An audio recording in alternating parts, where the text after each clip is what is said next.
A reading from the book of 1 Samuel. Today is September 9th. Our reading from 1 Samuel is chapter 20.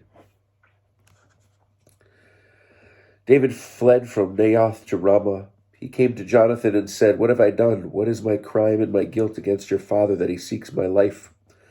He replied, "Heaven forbid you shall not die. My father does not do anything great or small without disclosing it to me. Why should my father conceal this matter from me? It cannot be." David swore further, "Your father knows well that you are fond of me and has decided. Jonathan must not learn of this or he will be grieved. But as the Lord lives and as you live, there is only a step between me and death." Jonathan said to David, "Whatever you want, I will do it for you." David said to Jonathan, "Tomorrow is the new moon, and I am to sit with the king at the meal. Instead, let me go, and I will hide in the countryside until the third evening. If your father notes my absence, you say, 'David asked my permission to run down to his hometown, Bethlehem, for the whole family has its annual sacrifice there.' If he says, 'Good,' your servant is safe. But if his anger flares up, know that he is resolved to do me harm. Deal faithfully with your servant, since you have taken your servant into a covenant of the Lord with you. And if I am guilty, kill me yourself, but don't make me go back to your father." Jonathan replied, "Don't talk like that. If I learn that my father has resolved to kill you, I will surely tell you about it." David said to Jonathan, "Who will tell me if your father answers you harshly?" Jonathan said to David, "Let us go into the open." And they both went out into the open. Then Jonathan said to David, "By the Lord, the God of Israel, I will sound out my father at this time tomorrow, or on the third day, and if his response is favorable for David, I will send a message to you at once and disclose it to you. But if my father intends to do you harm, may the Lord do thus to Jonathan and more if I do not disclose it to you and send you off to escape unharmed. May the Lord be with you as he used to be with my father. Nor shall you fail to show me the Lord's faithfulness while I am alive, nor when I am dead. Shall you even discontinue your faithfulness to my house, not even after the Lord has wiped out every one of David's enemies from the face of the earth? Thus has Jonathan covenanted with the house of David, and may the Lord requite the enemies of David." Jonathan, out of his love for David, adjured him again, for he loved him as himself. Jonathan said to him, "Tomorrow will be the new moon, and you will be missed when your seat remains vacant. So the day after tomorrow, go down all the way to the place where you hid the other time, and stay close to the easel stone.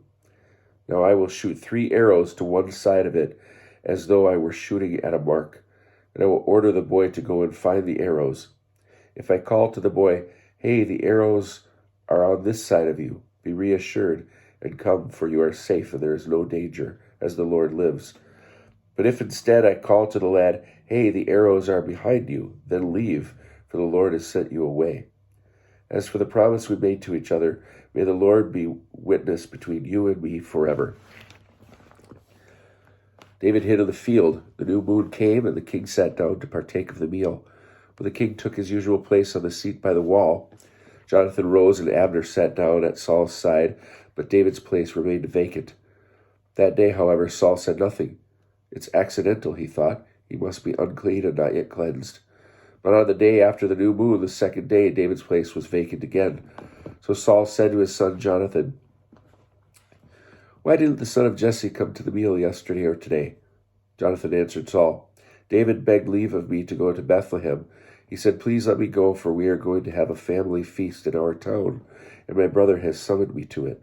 Do me a favor, let me slip away to see my kinsman.' That is why he has not come to the king's table." Saul flew into a rage against Jonathan. "You son of a perverse, rebellious woman," he shouted. "I know that you sided with the son of Jesse, to your shame and to the shame of your mother's nakedness. For as long as the son of Jesse lives on earth, neither you nor your kingship will be secure. Now then, have him brought to me, for he is marked for death." But Jonathan spoke up and said to his father, "Why should he be put to death? What has he done?" At that, Saul threw his spear at him to strike him down, and Jonathan realized that his father was determined to do away with David. Jonathan rose from the table in a rage. He ate no food on the second day of the new moon, because he was grieved about David and because his father had humiliated him. In the morning, Jonathan went out into the open for the meeting with David, accompanied by a young boy. He said to the boy, "Run ahead and find the arrows that I shoot." And as the boy ran, he shot the arrows past him.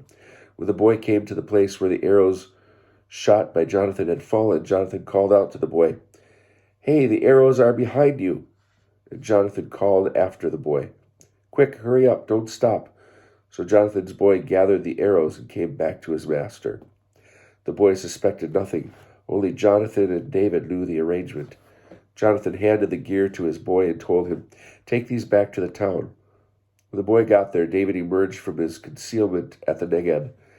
He flung himself face down on the ground and bowed low 3 times. They kissed each other and wept together.